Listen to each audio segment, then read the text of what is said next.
오늘은 우리가 모르고 있었던 김치에 대한 충격적인 정보를 가지고 왔습니다. 우리네 밥상에서 없어서는 안 되는 것이 김치인데요. 이렇게 365일 밥상에 꼭 있어야 되는 게 김치입니다.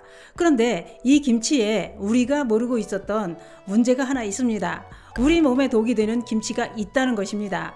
이걸 모르고 김치를 먹으면 간과 신장에 큰 문제가 발생할 수 있다고 하는데요. 이걸 모르시는 분들이 그렇게 많다는 겁니다. 그래서 준비했습니다. 어떤 김치를 먹으면 독이 되는지, 어떻게 먹어야 안전한지 몽땅 알려드리려고 준비했습니다. 특히 김치를 오래 보관해 두고 드시는 분들은 오늘 영상 꼭 보시길 권해드립니다. 그 이야기 지금 시작합니다. 안녕하십니까. 노년생활정보의 모든 것 조여서 전성시대입니다.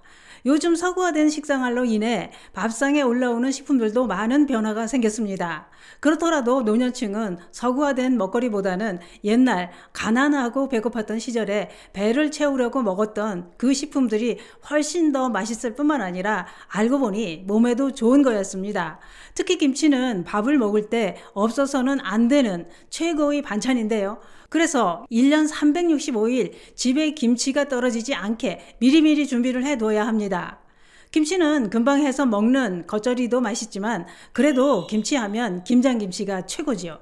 그래서 김장김치를 많이 해서 쟁여두고 볶아 먹고 고기 구울 때 함께 구워 먹기도 하고 국도 끓이고 찌개도 끓이고 김치 부침개도 만들어 먹고 있습니다. 특히 묵은 김치는 생각만 해도 입에 침이 고이게 만듭니다. 그런데 발효식품인 김치는 맛만 좋은 게 아니었습니다. 우리 건강에도 큰 도움을 준다고 하는데요. 다들 잘 알고 계시겠지만 김치는 발효되는 과정에서 30여 종 이상의 유산균이 생긴다고 합니다. 특히 김치를 담근 지 15일에서 20일 정도가 되면 다양한 유산균이 더 많이 만들어진다고 하는데요. 이렇게 김치가 발효되면서 생긴 유산균은 장에서 우리 몸에 유익한 미생물을 많이 만들고 바이러스까지 막아준다는 겁니다. 한국식품학회지 연구에 따르면 성인이 하루 김치 200g만 먹어도 장내 유익 효소가 증가했을 뿐만 아니라 유해 효소는 감소하는 것이 확인되었다고 밝혔습니다. 또한 김치에 풍부한 비타민 A, C, 칼슘, 인, 철분 이런 성분들은 장에서 음식과 소화 효소가 잘 섞이도록 도와주고 소화 흡수를 증진시켜서 변비를 예방하는 효과까지 있다고 했습니다. 특히 김치 속 락토바실러스 유산균은 바이러스를 억제하는 작용을 하고 면역력을 강화시켜준다는 겁니다. 또한 한국식품과학원 연구에서 김치 추출물을 인플루엔자 바이러스에 투여해봤다고 하는데요. 그 결과가 아주 놀랐습니다.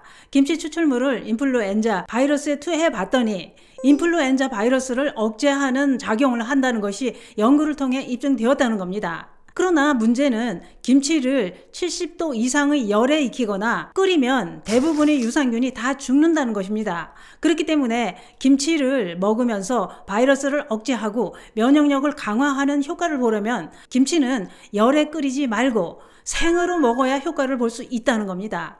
또한 김치에 함유된 비타민C, 폴리페놀, 클로로필 이런 항산화 성분은 체내 활성산소가 생기는 것을 억제할 뿐만 아니라 제거하는 효과까지 있더라는 겁니다.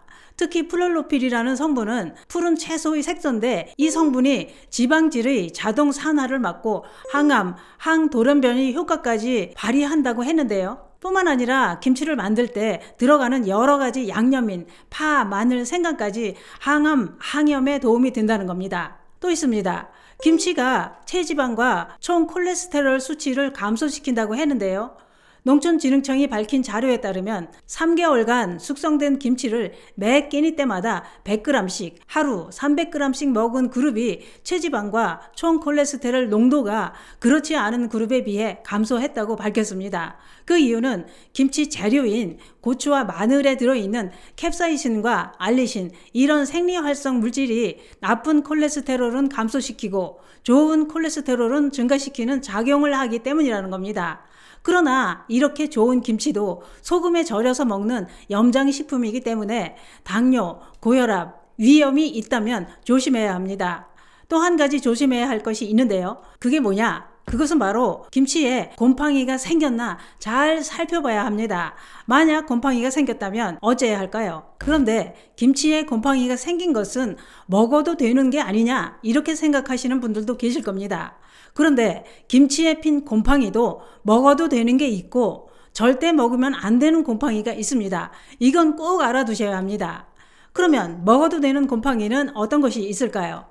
김치를 오래 두고 먹다 보면 간혹 김치에 흰색 알갱이처럼 곰팡이가 생긴 것을 보셨을 겁니다. 이것을 골마지라고 하는데요. 골마지는 효모의 일종이고 독소가 없기 때문에 걷어내고 드시거나 김치를 물에 헹궈서 드셔도 됩니다. 그러나 김치 전체에 골마지가 피면 김치가 물러질 수 있습니다.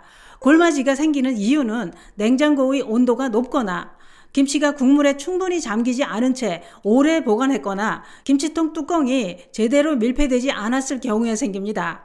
그러면 절대 먹지 말아야 할 김치는 어떤 것일까요? 이것도 곰팡이가 핀 것인데요.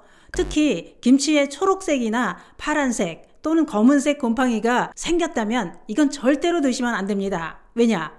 이런 곰팡이가 생겼다는 것은 김치가 부패했을 때 발생하기 때문입니다. 식약처에서도 이런 색 곰팡이는 독소가 들어있기 때문에 절대 먹지 말라고 했는데요.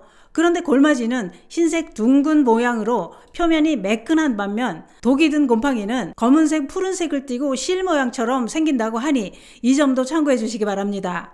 이렇게 김치에 핀 곰팡이 독소는 적은 양으로도 간은 물론이고 신장까지 손상시킨다는 겁니다.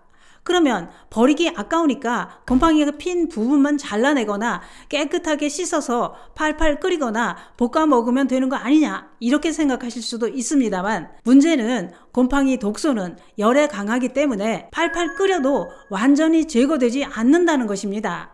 뿐만 아니라 눈에 보이지 않는 곰팡이 독소가 김치 전체에 퍼져 있을 수 있기 때문에 아까워도 다 버리는 것이 좋습니다. 그러면 김치에 곰팡이가 피지 않게 하려면 어찌해야 할까요? 그것은 김치를 보관할 때 김치가 공기와 접촉하지 않도록 김치를 국물에 잠기도록 자주 눌러주는 게 좋습니다.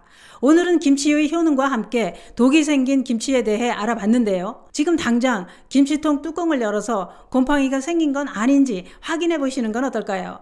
김치에 검은 곰팡이, 푸른색 곰팡이가 생겼다면 절대 드시지 말고 다 버리시기 바랍니다. 감사합니다.